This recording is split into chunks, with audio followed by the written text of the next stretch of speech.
Marcelo, cara experiente nisso. Eu acho que a gente não tem que falar para as pessoas que nós não temos opção. Porque fica parecendo assim, é uma opção. Eu vou ser cidadão da terra ou cidadão do céu. Jesus foi muito claro quando ele disse: quem comigo não ajunta, espalha. Quem não é por mim, é contra mim. Há um texto na Bíblia que a gente passa sempre assim, por cima, em passando. Porque eu parei para meditar nesse texto, que diz do fim, a respeito do fim, que diz que muitos naquele dia dirão: Senhor, em teu nome eu curei. E curou mesmo, porque há poder no nome de Jesus. Em teu nome eu expulsei demônios, expulsou mesmo, porque há poder no nome de Jesus. Em teu nome eu falei novas línguas, em teu nome eu fiz tanto de coisa. Pessoas que, embora tenham feito isso, vão receber a duríssima palavra do Senhor dizendo: não te conheço, eu não vos conheço, apartai-vos de mim. Aí eu fico pensando, como é isso? Não é? Como que uma pessoa que chega a realizar obras em nome de Deus, pessoas que vão receber uma duríssima palavra do Senhor, por quê? Porque eu costumo dizer, são pessoas que chegaram muito perto, mas realmente não tiveram uma experiência pessoal, vital com Jesus, né? Então, eu falei isso hoje lá no módulo 2, igreja evangélica se transformou em campo missionário. E um dos campos missionários mais difíceis hoje é a igreja evangélica. Por quê? Uma história um pouco longa, mas eu acho que, especialmente vocês, a maioria de vocês, que tem aí de 35 anos para baixo, vocês nasceram e cresceram justamente quando estava nascendo e se desenvolvendo o movimento gospel. O movimento gospel trouxe muita coisa boa para nós. Por exemplo, as músicas, os cantores, os ritmos, a liberdade. Teve muita coisa positiva, mas há um mal muito grande nesse movimento, e hoje nós estamos vendo a ressaca dele, porque a Bíblia foi tirada do centro.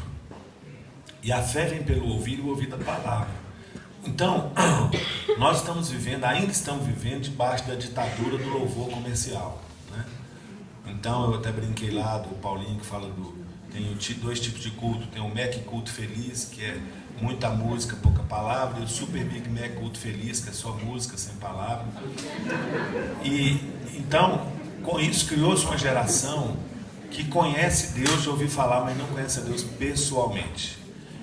Porque todo cidadão do céu, gente, ou melhor, todo cidadão da terra, eu, você, qualquer um, que tem uma experiência pessoal com Cristo, ele não tem opção: vamos ver, será que eu sou cidadão do céu agora? Não! O nome dele está escrito no livro da vida, ele é um cidadão do céu. Então o que nós temos que fazer e voltar a fazer é para a simplicidade do evangelho, para pregar o verdadeiro evangelho, que inclui arrependimento, cruz, confissão de pecados, entendeu? Porque uma pessoa que vive assim, se diz cristão, bom, tudo bem, talvez ele até possa ser um crente carnal, né? Existe essa possibilidade, né? Mas a igreja evangélica como um todo está tão influenciada pelos valores do sistema que, se não houver realmente uma outra... Outro dia eu estava perguntando para o Ariovaldo, assim, uma pessoa que eu respeito muito: Pastor Ariovaldo, outra reforma ou a volta de Cristo? Porque do jeito que está não tem jeito. Ele falou: claro que é a volta de Cristo, não dá tempo para fazer outra reforma, né? Porque nós estamos tão influenciados pelos valores desse presente século, como, por exemplo, consumo, tomar decisões baseadas em dinheiro, né? E dentro da igreja mesmo, quantos jovens eu vejo que se dizem cristãos, que na hora de escolher um curso, escolhe com o seguinte critério: bom, esse curso está dando dinheiro. A gente não pode tomar uma decisão dessa. A gente escolhe um curso por vocação, por missão, mas não porque dinheiro não pode comandar a nossa vida.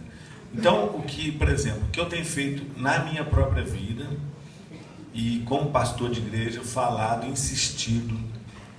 Eu até outro dia cheguei para minha esposa e falei: Vânia, eu acho que eu estou batendo demais na igreja, porque eu sempre fui pastor de pregar aquela mensagem de tirar o carrapicho da ovelha, fazer cafuné na ovelhinha e tal. É a mensagem fácil de pregar e a fácil de ouvir, que todo mundo gosta.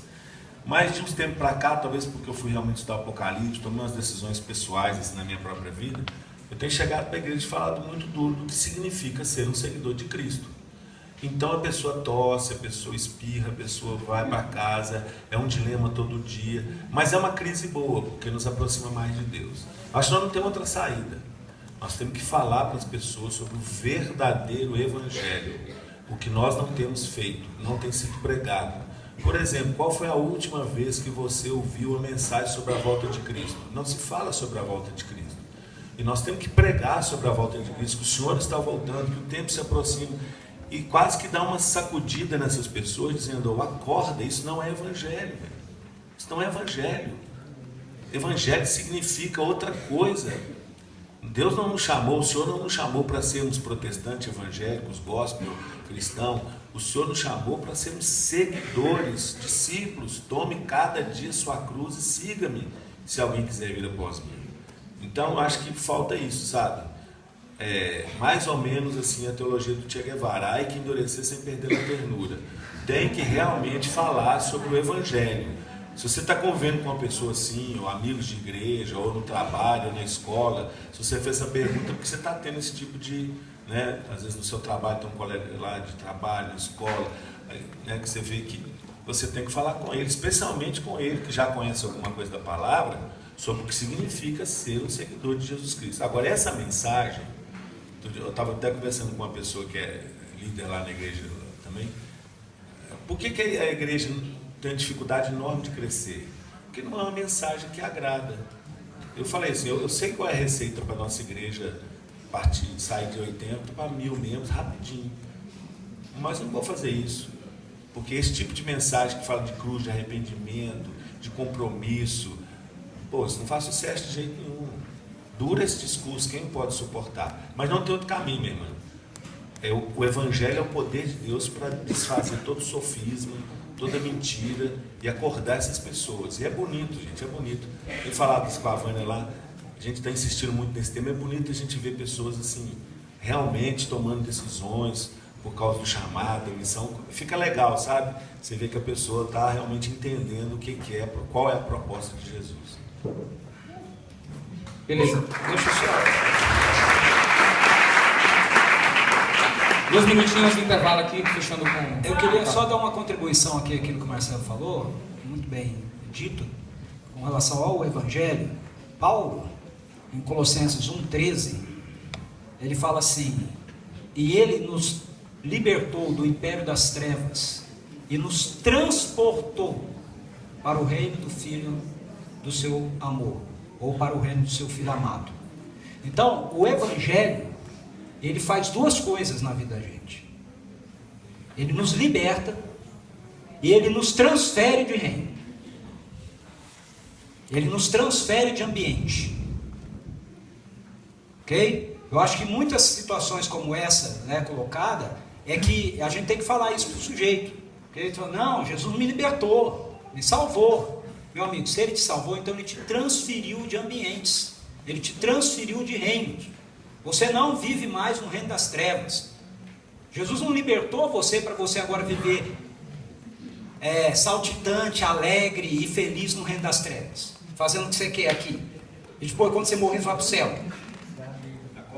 Ele não te libertou para isso, não. Ele te libertou e te transferiu de reino. Tem outro reino, outro governo, outro cara está mandando, outro conjunto de valores, outros princípios. É o mesmo dinheiro, mas a gente vê o dinheiro de forma diferente.